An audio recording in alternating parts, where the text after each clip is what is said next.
Hello friends, welcome to my channel Moumita's various recipes. আশা করছি সকলে ভালো আছেন, আমিও ভালো আছি।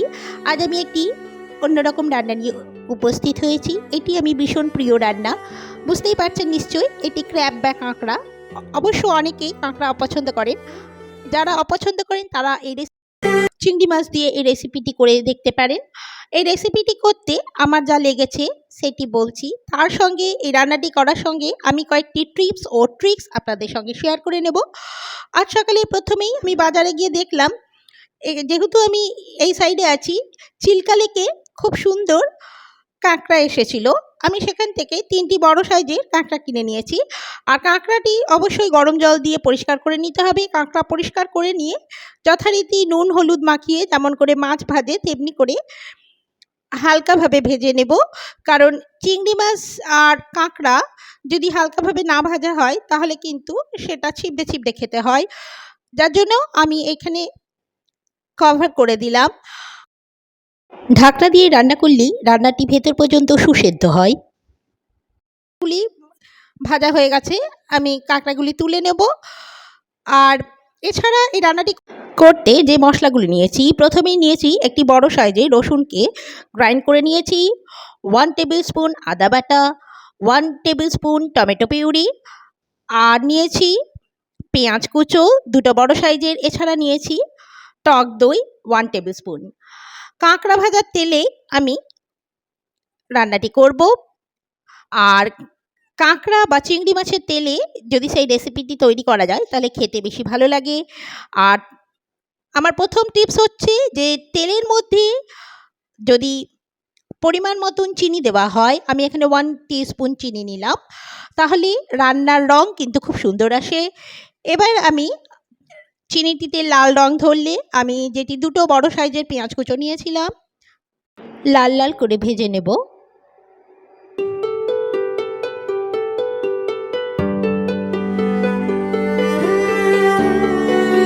পেঁয়াজগুলি ভাজা হয়ে গেছে। এবার এতে একে একে সমস্ত মশলা দেবো। প্রথমেই 1 টেবিল স্পুন রসুন বাটা, 1 টেবিল স্পুন আদা বাটা। ভালো করে মশলার সঙ্গে পেঁয়াজটাকে কষিয়ে নিতে হবে। আর এই টমেটো পিউরি কিন্তু আমি সম্পূর্ণ ঘরে তৈরি করেছি। কারণ এই দেখুন, আর একটা টিপস, সেকেন্ড টিপস হচ্ছে মশলা কষার সময় যদি একটু কাঁচা সর্ষের তেল দেওয়া হয় তাহলে রান্নার মধ্যে একটা গ্লেজিনেস আসে। আর এটি আমি ছোটোবেলা থেকেই আমার মায়ের কাছ থেকে শিখেছি। আর মশলাটি ভালো করে কষিয়ে নিতে হবে। 1 টিস্পুন হলুদ গুঁড়ো দিলাম মশলাতে। মশলাটি এমনভাবে কষবেন যেন কাঁচা গন্ধটা চলে যায়। এর সঙ্গে দিলাম 1 টিস্পুন লাল লঙ্কার গুঁড়ো আর পরিমাণ মতো লবণ। এই মশলাটা কষার জন্য 2 মিনিটের জন্য ঢাকা দিয়ে রেখেছিলাম। এবার ঢাকাটা খুলে আমি এর মধ্যে 1 টিস্পুন টমেটো সস দিয়ে দিলাম, আর দিলাম 1 টিস্পুন জিরে গুঁড়ো আর 1 টিস্পুন ধনে গুঁড়ো দেব। আচ্ছা, আমি যে টমেটো পিউরিটার প্রথমে কথা বলেছিলাম ওটা কিন্তু আমি ঘরে তৈরি করে নিয়েছি। কারণ বাজারের কেনা টমেটো পিউরিতে কেমিক্যাল থাকার সম্ভাবনা আছে, যার জন্য আমি ঘরে তৈরি করে নিয়েছি। এছাড়া আমি 2টো কাঁচা লঙ্কা এখন এর মধ্যে অ্যাড করে দিলাম। ভালো করে সমস্ত মশলাটা তেলটার সঙ্গে আর পেঁয়াজটার সঙ্গে কষে নিতে হবে যতক্ষণ না রান্না থেকে কাঁচা মশলার গন্ধ চলে যায়। আর তৃতীয় নম্বর যে টিপসটা সেটা হলো রান্না মশলা কষানোর সময় অবশ্যই উষ্ণ গরম জল বা লিকুয়াম ওয়াটার ব্যবহার করবেন। তাতে রান্নার মশলাটা খুব সুন্দর কষা হয় আর রান্নার স্বাদও বেড়ে যায়। আমি 1 মিনিটের মতো মশলাটা কষতে দিয়ে ঢাকা দিয়েছিলাম। এবার ঢাকনাটা খুলে আমি এখানে 1 টেবিল স্পুন টক দই দিয়ে দিলাম। আবারও মশলাটা ভালো করে কষিয়ে নিচ্ছি। মশলা থেকে যতক্ষণ না অয়েল রিলিজ হয় বা একটা সুন্দর অ্যারোমা বেরোয়, কাঁচা মশলার গন্ধ চলে যাওয়া পর্যন্ত মশলাটা কষিয়ে নিতে হবে। ততক্ষণ পর্যন্ত কষাবেন যতক্ষণ না পর্যন্ত পরে যে সর্ষের তেলটি দিয়েছিলাম সেটির গন্ধ চলে না যায়। মশলা প্রায় কষা হয়ে গেছে। এবার এই মুহূর্তে আমি কাঁকড়াগুলোও এর মধ্যে মিশিয়ে দিলাম।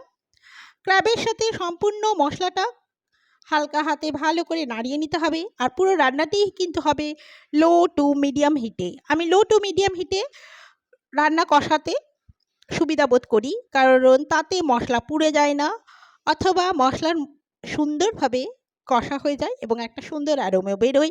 আমি এই মুহূর্তে 3 মিনিটের জন্য মশলাটা কষতে দিয়েছিলাম। আমি ঢাকনাটা খুলে আবারও একবার নেড়ে দিলাম। দেখুন আমাদের মশলা কষা প্রায় হয়ে এসেছে। আবার ঢাকা চাপা দিয়ে আমি রান্নাটা করছি।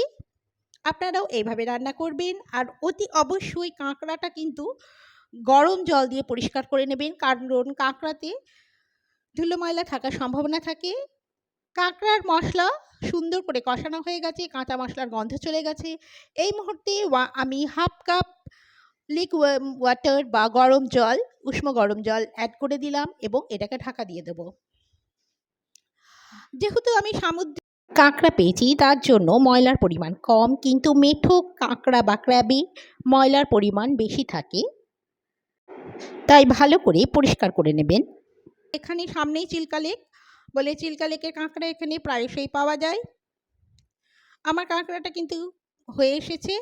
এবার আমি এখানে 1 টিস্পুন ঘি দিয়ে দিলাম আর 1 টিস্পুন গরম মশলা দিয়ে দিলাম। এবার 1 মিনিটের জন্য কভার করে রেখে দিয়েছিলাম স্ট্যান্ডিং টাইমে।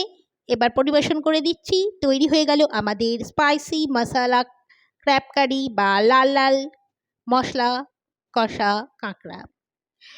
এই রেসিপিটি আপনারা অবশ্যই ভাত দিয়ে তো খেতেই পারেন, লুচি পরোটার সঙ্গেও কিন্তু খারাপ লাগবে না। আর যদি যারা ক্র্যাব খেতে ভালোবাসেন না, তারা অতি অবশ্যই একটি চিংড়ি মাছ দিয়ে ট্রাই করবেন। সম্পূর্ণ ভিডিওটি পাশে থাকার জন্য আপনাদের সকলকে ধন্যবাদ। আমার ভিডিওগুলি যদি পছন্দ হয়ে থাকে তাহলে অবশ্যই লাইক, শেয়ার, সাবস্ক্রাইব করতে ভুলবেন না। আর পাশে থাকা বেল আইকনটি পুশ করে দেবেন। আপনারা সকলে ভালো থাকবেন। খুব শীঘ্রই একটি নতুন রেসিপি নিয়ে উপস্থিত হচ্ছি। ততক্ষণের জন্য আপনারা সুস্থ থাকুন, ভালো থাকুন।